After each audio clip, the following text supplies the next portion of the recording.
Now we will discuss about climate of India. Climate of India means భారతదేశ శీతోష్ణ స్థితి. What is the climate? Climate means శీతోష్ణ స్థితి. Now, first of all, what is weather? The state of atmospheric conditions over an area at a particular time refers to weather.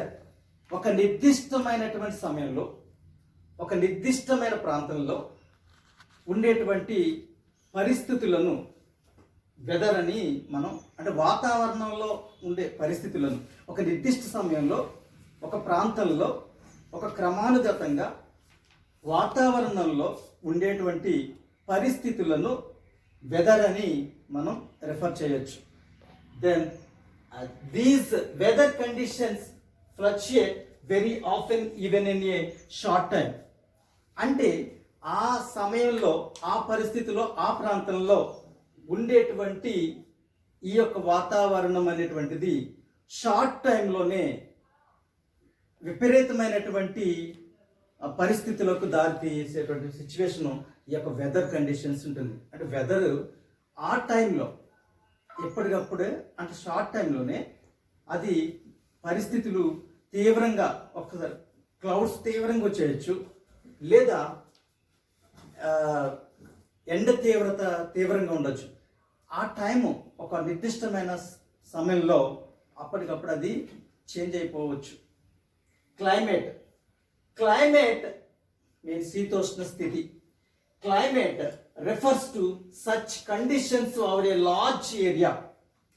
అంటే ఒకే కాలక్రమంలో ఒక విపరీతమైనటువంటి variation చాలా పెద్ద ప్రాంతంలో ఎక్కువ ప్రాంతంలో and follows A similar general pattern over many years. అంటే చాలా ఒక సిటీ కావచ్చు, లేకపోతే ఒక కాంటినెంట్ కావచ్చు, లేకపోతే ఒక కంట్రీ కావచ్చు. ఆ కంట్రీ ఆర్ కాంటినెంట్ అలాంటి ఒక విస్తరించినటువంటి ప్రాంతంలో ఎక్కువ కాలం ఆ వాతావరణ పరిస్థితులను ఈ యొక్క శీతోష్ణ స్థితి అంటారు. అంటే అక్కడ సంవత్సరాల తరబడి ఈ సమయంలో యూరోప్లో వెదర్ ఈ క్లైమేట్ అనేది ఇలా ఉంటుంది అంటే సంవత్సరాల తరబడి అట్లా మారేటువంటి దాన్ని అంటే దీర్ఘకాలికంగా చాలా ఎక్కువ కాలంలో మారేటువంటి ఈ యొక్క వాతావరణ పరిస్థితుల్ని క్లైమేట్గా చెప్పవచ్చు. షార్ట్ టైంలో చేంజ్ అయ్యేదేమో వెదర్, షార్ట్ టైంలో చేంజ్ అయ్యేది వెదర్. లాంగ్ టైంలో అంటే చాలా సంవత్సరానికి అప్పుడు ఈ సంవత్సరం ఇండియాలో ఈ పరిస్థితి ఉంటుంది, ఈ సంవత్సరం ఇదే టైంలో ఇలాంటి సిచ్యువేషన్ యూరోప్లో ఉంటుంది. లేకపోతే సమ్మర్లో నార్త్ పోల్ అంటే ఉత్తర ధ్రువం దగ్గర ఇలాంటి పరిస్థితులు ఉంటాయి, సౌతర్న్ పోల్లో అంటే దక్షిణ ధ్రువంలో ఇలాంటి పరిస్థితులు ఉంటాయి అని చెప్పి మనం ఒక నిర్దిష్టమైనటువంటి కాలక్రమాన్ని లాంగ్ పీరియడ్లో చెప్పేటటువంటి దాన్ని క్లైమేట్ అని మనం రెఫర్ చేయొచ్చు. షార్ట్ టైంలో చేంజ్ అయ్యేటువంటి సిచ్యువేషన్స్ కలిగినటువంటి దాన్ని మనం వెదర్గా రెఫర్ చేయొచ్చు. అండ్ దెన్ జనరల్ కండిషన్స్, సాధారణ పరిస్థితులు మరి ఏముంటాయి? Year after year over 30 or more gives us to climate. అంటే 30 సంవత్సరాలకు మించి ఉన్నటువంటి అంటే 30 సంవత్సరాల వరకు కూడా ఇలాంటి పరిస్థితులే ఆ ప్రాంతంలో ఉంటాయి. 30 years వరకు చేంజ్ అవ్వకుండా ఉండేటువంటి పరిస్థితులు ఉన్నటువంటి ఆ ప్రాంతాన్ని ఏమంటాం? జనరల్ కండిషన్ అంటే సాధారణ స్థితి ఉన్నటువంటి ప్రాంతంగా మనం పరిగణిస్తాం. అంటే 30 సంవత్సరాల వరకు కూడా ఆ ప్రాంతంలో ఎటువంటి అంటే ప్రతి సంవత్సరం కూడా క్లైమేట్ కానివ్వండి, వెదర్ కానివ్వండి, అలాగే ప్రతి సంవత్సరం అలాగే ఉంటూ వస్తూ ఉంటుంది. కాబట్టి దాన్ని ఆ 30 సంవత్సరాల వరకు ఎటువంటి సిచ్యువేషన్ చేంజ్ అనేది వాతావరణంలో మార్పు రాదు. ప్రతి సంవత్సరం లాస్ట్ ఇయర్ ఎలాగే ఉంది, ఈ సంవత్సరం ఎలాగే ఉంది, నెక్స్ట్ ఇయర్ అలాగే ఉంటుంది అని 30 years వరకు చెప్పుకునేటువంటి పరిస్థితులు ఉన్న ఆ పరిస్థితులను సిచ్యువేషన్స్ని జనరల్ కండిషన్స్గా అంటే సాధారణ పరిస్థితులుగా మనం చెప్పవచ్చు. And on the base of the general conditions the year in divided into seasons. అంటే దీన్ని బేస్ చేసుకుని ఆ 30 సంవత్సరాల పాటు ఆ ప్రాంతంలో ఎటువంటి చేంజెస్ ఉండవు, ఇలాంటి పరిస్థితులు ఉంటాయి అని తెలిపేదాన్ని జనరల్ కండిషన్స్ అంటున్నాం కదా. ఆ సాధారణ పరిస్థితులను బేస్ చేసుకుని, ఆధారం చేసుకుని మనం సీజన్స్ అనేది డివైడ్ చేయడం జరుగుతుంది. అంటే ఈ సీజన్లో ఈ క్రాప్స్ పండుతాయి, లేకపోతే ఈ సీజన్లో ఇక్కడ వెదర్ ఇలా ఉంటుంది, ఇక్కడ క్లైమేట్ అనేది ఇలా ఉంటుంది అనేటువంటి దానిని మన ఇండియాలో ఉన్నటువంటి పరిస్థితుల్ని, అంటే భారతదేశం యొక్క ఈ వాతావరణ పరిస్థితులను బట్టి సమ్మర్, వింటర్, రెయిన్ సీజన్గా మనం పెట్టాం. అంటే ఈ యొక్క క్లైమేట్ కండిషన్స్ ఈ యొక్క త్రూ అవుట్ ది ఈ గ్లోబ్ మీద ఉన్నటువంటి ఈ వెదర్ క్లైమేట్ కండిషన్స్ని బేరీజ్ చేసుకుని భారతదేశం యొక్క ఈ క్లైమేట్ని బట్టి సీజన్స్గా డివైడ్ చేయడం జరిగింది. Okay, next elements of the weather and climate. Elements means అంశాలు. వెదర్ అండ్ క్లైమేట్ అంటే వాతావరణంలో శీతోష్ణ స్థితి, అంటే శీతలము మరియు ఉష్ణము వాతావరణంలో మరి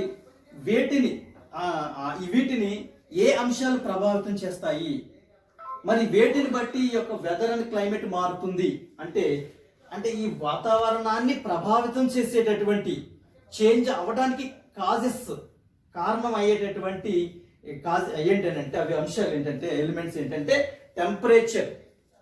one of the temperature is also cause for the change of the climate. Main reason for the climate change is the element of the temperature. Temperature one cause. Temperature ఉష్ణోగ్రత అనేటువంటిది తప్పనిసరిగా వాతావరణం యొక్క మార్పుకి ప్రధానమైనటువంటి కారణం.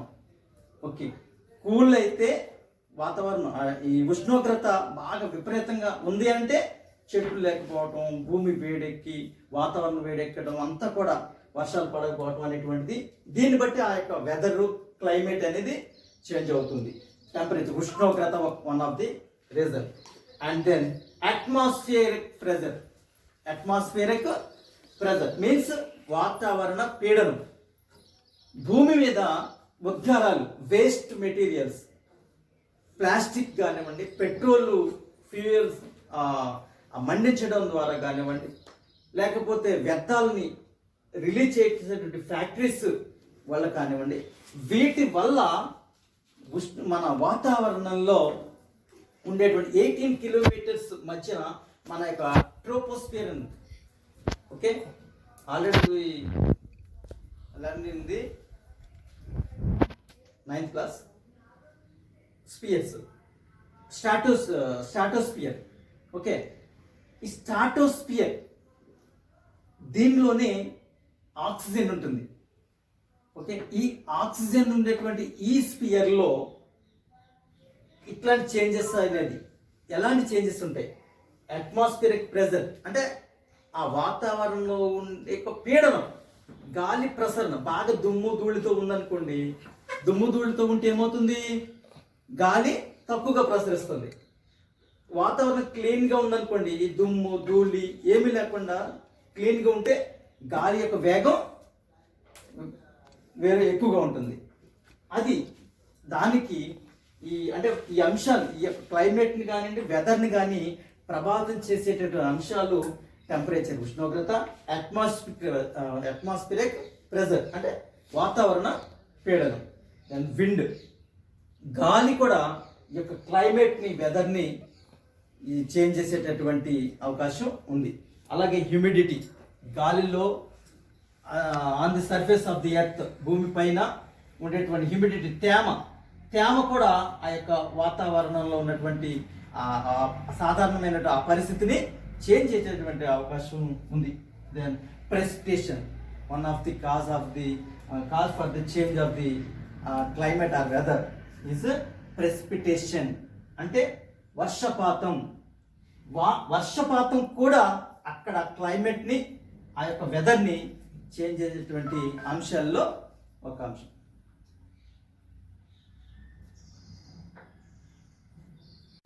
The pattern of the elements for a place can be shown using pictures are called climatograph or climograph.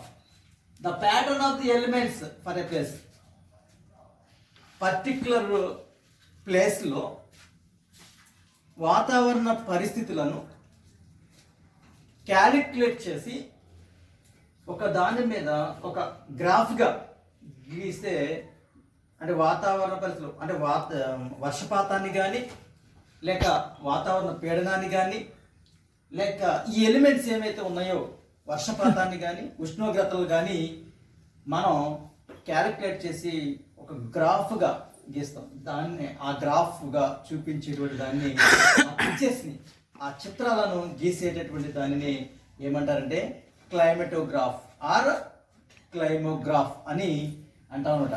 అంటే మనం వర్షపాతం ఎంత ఉంది, లేక ఉష్ణోగ్రత ఎంత ఉంది, లేక వాతావరణ పీడనం ఎలా ఉంది అనేటువంటి ఈ క్యాలిక్యులేషన్స్ని మనం ఒక చిత్రం ద్వారా గీయడాన్ని దాన్ని ఏమంటారంట క్లైమోగ్రాఫ్ ఆర్ క్లైమటోగ్రాఫ్ అని అంటారన్నమాట. Climatographs or climographs show average monthly values of the maximum temperature and minimum temperature and rainfall. అంటే ఈ యొక్క క్లైమోగ్రాఫ్ అనేటువంటిది మనకి ఏం చూపిస్తుంది?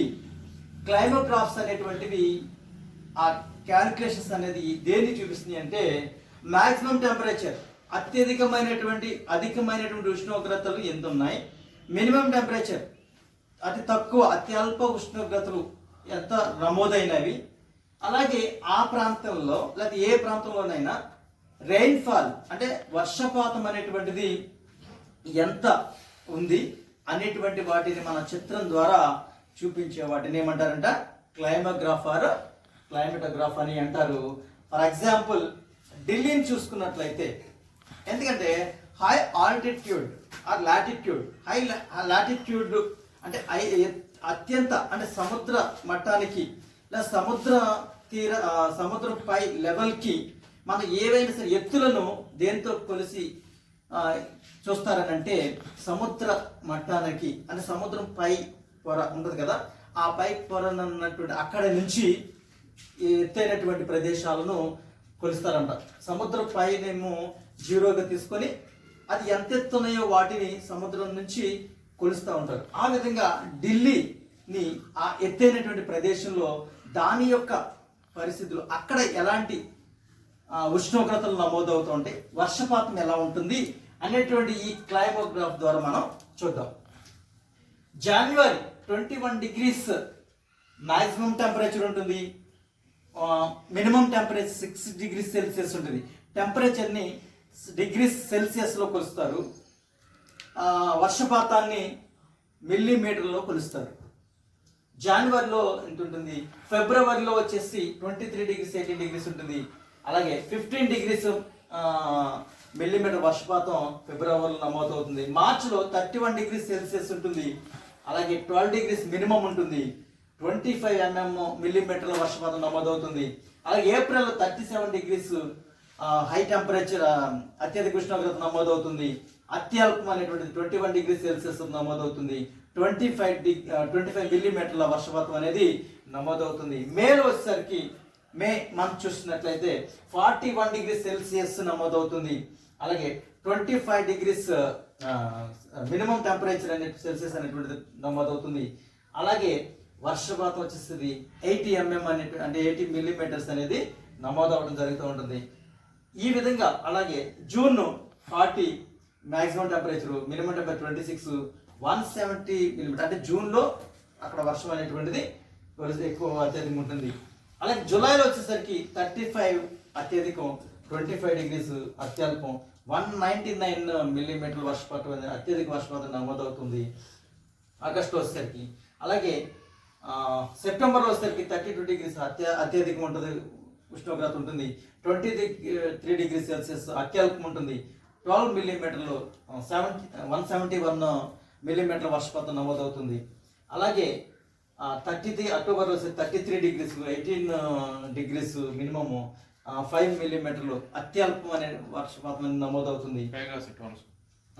ఓకే సారీ 12 మిల్లీమీటర్లు నమోదవుతుంది.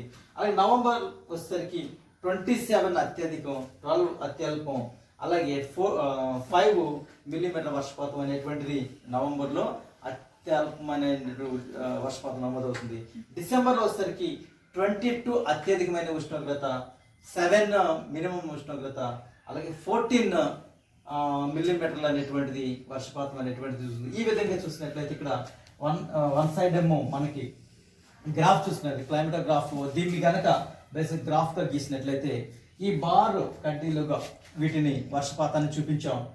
ఈ బార్ గ్రాఫ్ అనేటువంటిది దీన్నేమో అత్యధిక ఉష్ణోగ్రత అంటే మనం అత్యల్పమైనటువంటిది దీన్ని లేదు, అత్యధికమైనటువంటి ఉష్ణోగ్రతను ఇక్కడ చూపించాం.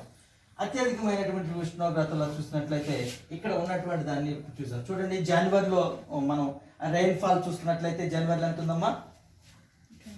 జనవరిలో రెయిన్ఫాల్ ఎంత ఉంది? 20 మిల్లీమీటర్ల వర్షపాతం ఉంది. ఫిబ్రవరిలో చూసుకున్నట్లయితే 15 మిల్లీమీటర్లు ఉంది. తర్వాత మార్చిలో 10 mm ఉన్నది. అలాగే ఏప్రిల్లో 25 మిల్లీమీటర్ల వర్షపాతం ఉంటుంది. మేలో 25 మిల్లీమీటర్లు ఉంటుంది. తర్వాత జూన్ 80 mm ఉంటుంది. తర్వాత జూలై 170 మిల్లీమీటర్లు ఉంటుంది. తర్వాత ఆగస్టులో 119 mm ఉంటుంది, మిల్లీమీటర్లు ఉంటుంది. తర్వాత సెప్టెంబర్లో 171 మిల్లీమీటర్ల వర్షపాతం ఉంటుంది. అక్టోబర్ 12 మిల్లీమీటర్ల వర్షపాతం ఉంటుంది. 15 మిల్లీమీటర్లు, 5 మిల్లీమీటర్లు వర్షపాతం అనేటువంటిది ఇక్కడ నవంబర్ 5 అండి. November 5 December 14 5 millimetre December 14. So ఈ విధంగా మనం బార్ కడ్డీల ద్వారా ఇక్కడ మనం దీన్ని వర్షపాతాన్ని నమోదు చేయడం జరిగింది. అలాగే ఈ రేఖాచిత్రం ద్వారా అంటే కమ్మి రేఖాచిత్రం అంటారు దీన్ని. ఇదేమో కమ్మి రేఖాచిత్రం అంటాం దీన్ని. ఇదేమో మన బార్ గ్రాఫ్ అంటే ఎలా చెప్తాం బార్ గ్రాఫ్, దీన్ని రేఖాచిత్రం అంటాం. దీని ఏమంటాం? రేఖాచిత్రం అంటాం. దీని రేఖాచిత్రం అంటే ఇక్కడ టెంపరేచర్ ఏమో రేఖాచిత్రం ద్వారాను, దీన్నేమో వర్షపాతాన్ని ఏమో కమ్మీ రేఖాచిత్రం, దీన్ని కమ్మీ అంటాం. కమ్మీ రేఖాచిత్రం ద్వారా మనం ఇక్కడ చూపించడం జరిగింది. ఈ వర్షపాతాన్ని ఏమో ఈ విధంగా చూపించాం. ఇక్కడ టెంపరేచర్ ఏమో డిగ్రీస్ సెల్సియస్లో ఇక్కడ చూపించడం జరిగింది. అలాగే చూడండి ఇక్కడ చూసినట్లయితే అత్యధికమైనటువంటి ఉష్ణోగ్రత మనం ఇక్కడ మ్యాక్సిమం టెంపరేచర్ని ఇక్కడ గ్రాఫ్ గీయడం జరిగింది. మ్యాక్సిమం టెంపరేచర్ ఎంత ఉందమ్మా? జనవరి 21 డిగ్రీ సెల్సియస్. తర్వాత ఫిబ్రవరి 23 డిగ్రీ సెల్సియస్. అలాగే మార్చ్ 31 డిగ్రీ సెల్సియస్. అలాగే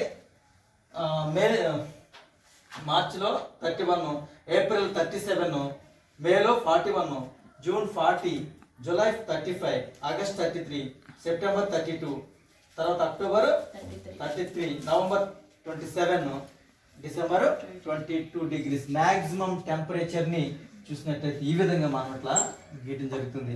కాబట్టి ఒక నిర్దిష్టమైనటువంటి ఒక ప్రాంతంలో ఉష్ణోగ్రతల యొక్క వివరాలు అత్యధికం, అత్యల్పం, ఆ ప్రాంతం యొక్క వర్షపాతం, లో రెయిన్ఫాల్, హై రెయిన్ఫాల్, అత్యధిక ఉష్ణోగ్రత, అత్యధిక వర్షపాతం, అత్యల్ప వర్షపాతం ఎంత నమోదైనది ఈ విధంగా గ్రాఫ్ ద్వారా చూపించేటువంటి దాన్ని ఏమంటామంట? క్లైమోగ్రాఫ్ ఆర్ క్లైమేటోగ్రాఫ్ అని అంటాం. ఓకే.